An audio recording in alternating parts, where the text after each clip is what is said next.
Phew. Happy Homebrew Wednesday, everybody. SJ Porter here in Little Face Brewing. Yes, it's a Thursday. Look at this. I am sporting my Chubby Mermaid, and I like the fact that it's got the flag here on the sleeve. My Chubby Mermaid merch. You betcha.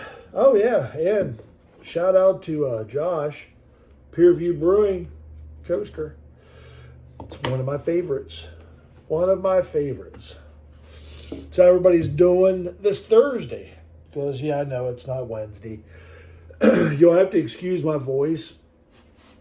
I was just playing with a whole bunch of sawdust.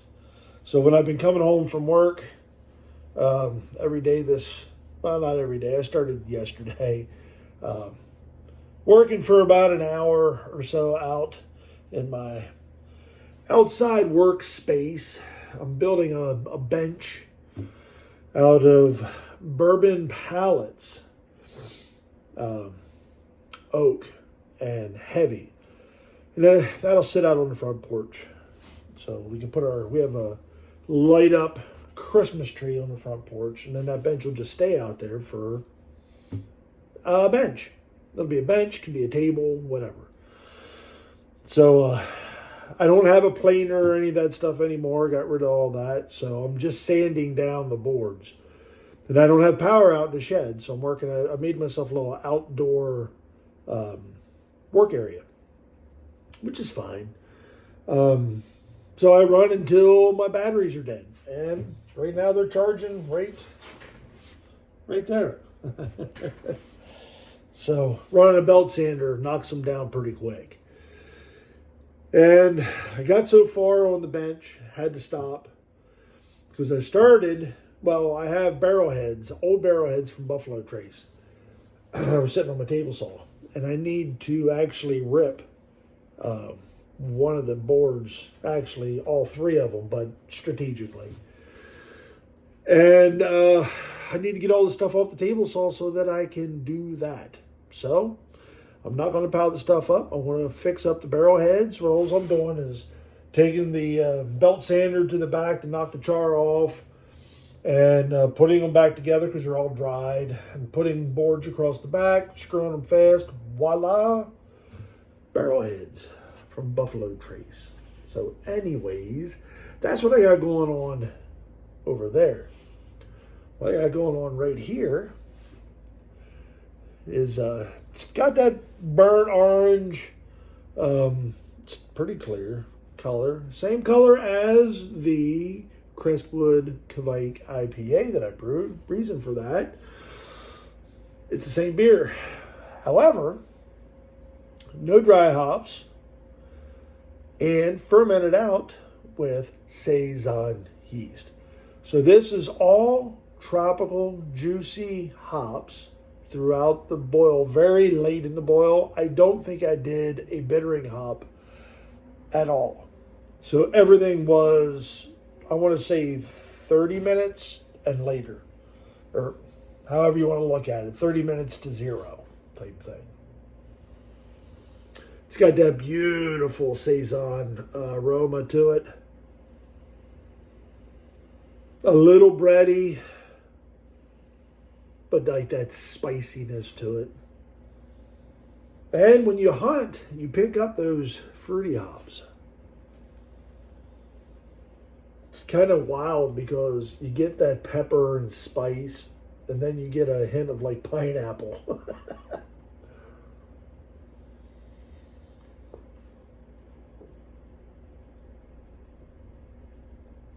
Oh, yeah. Oh. Mm.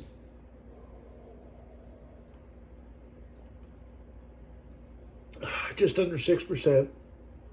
Oh, it's a dandy. That is so good. So right up front, because of the aroma, the yeast did its thing. It gives those traditional Saison flavors. Mixed in with that is a fruitiness and tropical.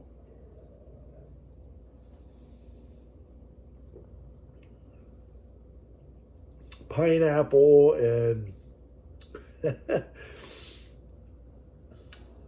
pineapple and orange, like mandarin orange.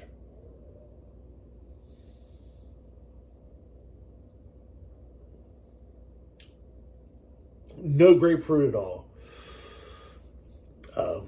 It's just a great combination. I'm glad that I did this, although I would have gladly had a whole keg or two kegs of the Kvike IPA. That was pretty righteous as well. But I'm glad that I split it up and did the other half with this, because I was jonesing for a Saison, and this fit the bill.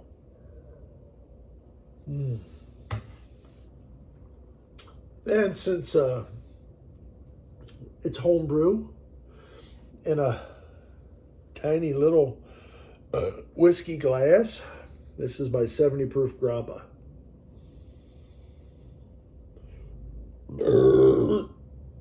Yep, it's carbonated.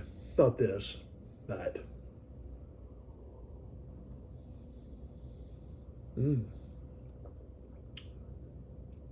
Pretty good combination with the Saison. Yeehaw. That's old. I made that a couple years ago and brought it along here to Kentucky. I had a whole hell of a lot left in that jar. But it, it's running down the outside.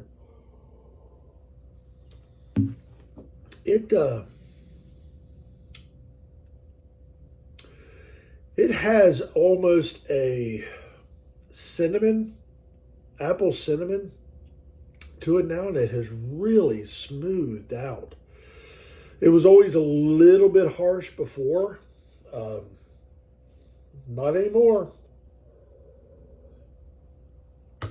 So, last week I had asked everybody to, give me some ideas on what to brew. I have to go back and see if anybody gave me any ideas. So, I do believe that Paul Remley did. And I'll look to see who all gave me some ideas. And maybe we'll touch base on that next week. But if you haven't seen that video, go back to it or do it here. I want to brew for... I'm thinking of seriously brewing New Year's Eve and then brewing again New Year's Day. The only thing about brewing New Year's Eve is I got to drive up to Cincinnati and pick up my grandson, my youngest grandson, because he's going to spend a week with us here. New Year's Day, easy peasy, not a problem. New Year's Eve, a little bit different. Cincinnati's only an hour up the road, so it's not a bad drive. So we had to run up there and get him. So I'm not sure I have enough time to do it New Year's Eve, but if I can get something close to the end of the year, that'll be my last brew. So leave comments here. Let me know what should SJ brew just to end the year and to start the year. We'll go from there. Yeah. Far out. So this is SJ Port, Little Face Brewing. Enjoy the fruits of your labor, folks. Brew beer. Brew wonderful beer. Just like this rascal right here. Well, you know what? We're going to do it this way. Down the old hatch. Cilantro.